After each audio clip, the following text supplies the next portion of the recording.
Welcome to the summer of 2024. We finally made it to the good old summertime. Excited about this. We're going to be having a great time in Bible studies for life over the next 3 months, looking at some of God's promises that He's made to us, and then some other stuff as we get into the second half of the summer. But I think it's going to be a great time together, and excited about this. We're in Genesis, the very beginning, and just some of the things that we see, that really important passages in the theological understanding of the entire Bible come right here in Genesis 1, 2, and 3.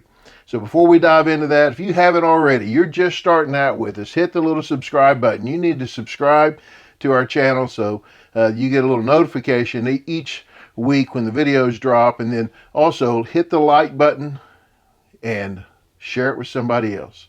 Share the video, and then you've got a comment, you've got a question, put that in there. Love what we've been doing recently, just sharing where you're watching from. Appreciate it if you'll do that too. That's a great thing to see where everybody's watching from. And then if you want to support what we're doing, you can go to give.exposedtochrist.com. In fact, if you're early on in the week this week watching, then I'm either in Paris or I'm in Greece doing some mission work there and planning some things for the Summer Olympics ministry that we're going to have. So we're excited about that, and we appreciate your prayers for that. It's going to be a great time. We're excited about that ministry. All right, let's look at Genesis chapter 1. Now, I'm going to tell you what we say often. You need to read all of it. Read Genesis 1, 2, and 3 this week, okay? Don't miss the whole context of everything that's happening, even though we think we know it. And we do know it, but we don't. We miss stuff. So just read it all. All right. Then God said, "Let us make man in our image, according to our likeness. They will rule the fish of the sea, the birds of the sky, the livestock, the whole earth, and the creatures that crawl on the earth." So God created man in His own image. He created him in the image of God. He created them male and female. All right, obviously we're on the end of creation, day 6 of creation, when God is creating mankind. We've got basically kind of two stories of this. You've got the Genesis 1 story, the day by day. And then you've got in Genesis 2, you've got the more specific story of the creation of man, male and female. But here we get this general overview, and there's several things in this that we really need to make sure we point out, that we remember, okay? Man is made in our image. In our image. God says, we'll make man in our image. This is the first pointer that we have here of this idea of the triune God, Father, Son, and Holy Spirit, okay? In our image, different from all the animals, all the fish, the birds, different than any other part of creation. Man, specifically humanity, made in God's image, made to have within it this what Billy Graham would call the God-sized hole within each one of us, right? That space that only God can fill within us. We are made in His image. That is, we represent some things about who He is, and thinking, and the ability of creation and imagination and laughter and righteousness, of living in a certain way, existing in a certain way. We have these characteristics that come from God that make us different than all of the rest of creation. We are made different than creation, right? According to our likeness. Again, you have the word "our" there, but that likeness. So again, this first verse 26, is really about the difference between man and all the other creatures, because man rules everything else, right? Man rules the whole earth. We have a different standing, we are different than the rest of creation, all the rest of it. And then this repetition, God made him in His own image, right? His own image, right? And then in the image of God. Okay, you catch this? This is 1, 2, 3, 4 times. 4 times in these 2 verses, there is a specific, intentional message that we understand that humans are different than all the rest. We hold a different place in creation than everything else. And then that, boy, today, in the things, the conversations that are happening today, this is extremely important. He created them male and female. He created us male and female. That was it. He didn't create us non-binary. He didn't create us cisgender, or whatever you want to call it. He created us male and female. Everyone, whether we accept God's created order for us or not, does not mean that that created order does not exist. You see, my opinion about what God has done does not change what God has done. Even if I disagree with it, or even if I have another view of it, that does not change the reality of what has happened. And how God has created me, my opinion about who I am does not change how God created me. Right? We used to have the old posters and old saying, God doesn't make mistakes, right? But now it appears people think he does. It appears that people think God does make mistakes. But he doesn't. God does not make mistakes in our creation. And then this statement about them. God blessed them, and God said to them, be fruitful, multiply, fill the earth, subdue it, rule the fish of the sea, the birds of the sky, every creature that crawls on the earth. God also said, look, I have given you every seed-bearing plant on the surface of the entire earth, every tree whose fruit contains seed.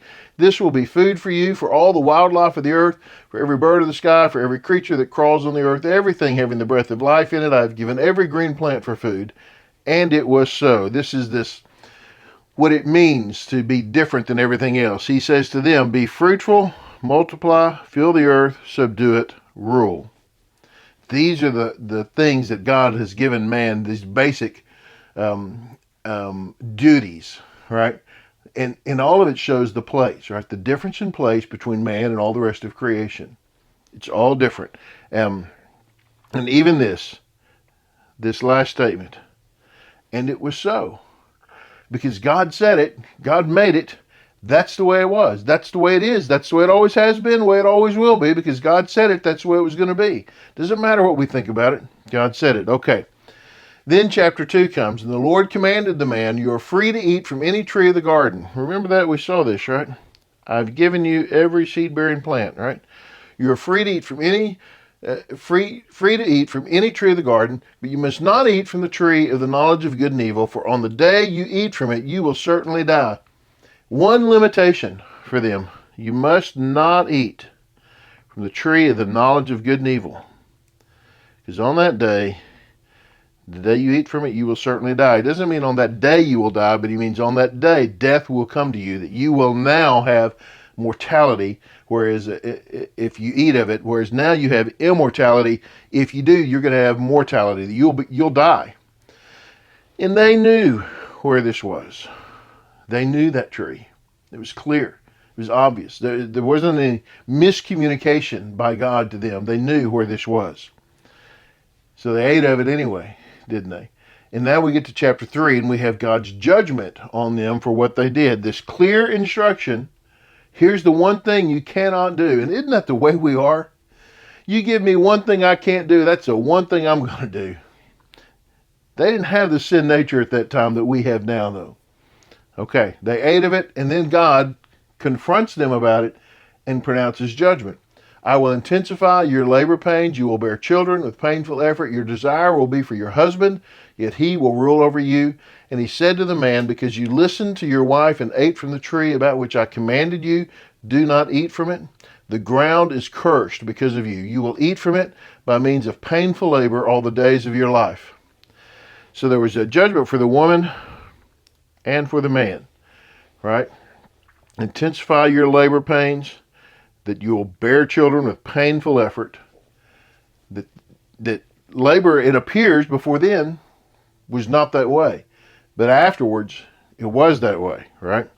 And your desire will be for your husband, yet he will rule over you, which does, I think, this was not, and here's an interesting thing to think about. Is that statement a statement of description or prescription? Did the Lord say, because of your sin, this is what will happen to you, and I'm saying it will be? Or did he say, because you have sinned, now I'm describing for you what will happen? I'm not saying it had to be that way. I'm now describing for you the way it will be. There's a little difference there between what he prescribed and what he described would happen. Certainly, we know this to be true, right? That there is this rule over, which is not God's will, was not God's design, not the rule over, but it is what happened. It is the description of what happened, right? He said to the man, because you listened to your wife and ate from the tree. It's interesting. We're not going to do any husband and wife jokes at this point in time, okay? But you listened to her and you ate from the tree, which I said don't eat. The ground is cursed. He was responsible. He was responsible because his job was to protect his wife and lead his wife, and he didn't. He was led by her, and he did not protect her, and he allowed her into a situation, and he was there watching. He was there approving of it. I think, it says she took a bite, and then he took a bite because he was right there with her. He was in it just as much as she was. This wasn't her fault any more than it was his fault. It was their fault that it happened. And he says, I told you not to do it. The ground is cursed.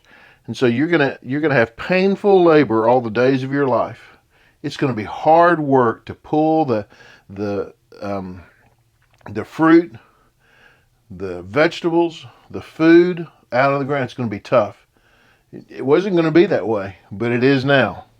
This is important, okay? Because what we're having here in the story of Genesis is the story of the creation, the fall, the judgment.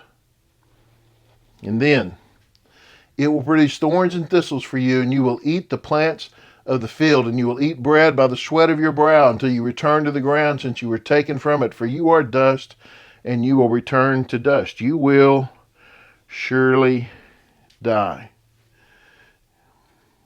And the rest of Scripture is the story of God redeeming that broken, lost, judged man who will surely die. That's the rest of the story. It's about God's work to bring salvation from the sin that we committed. That's what it is. Understanding how this is universal, this is for every person, is important for us. When we talk about a discipleship moment, it's important for us to understand that where we are now is because of what happened in the past, and that God's work ultimately in sending Christ is to redeem all of us from the sin that occurred early on and that now infest our being, our sin nature. God redeems us from that. Thanks for watching. It's a great beginning. I hope that you get it. Talk about all the little pieces of it because I think it's really good to do that. Read all of it and be clear about it. All right? Thanks for watching. We'll see you next time.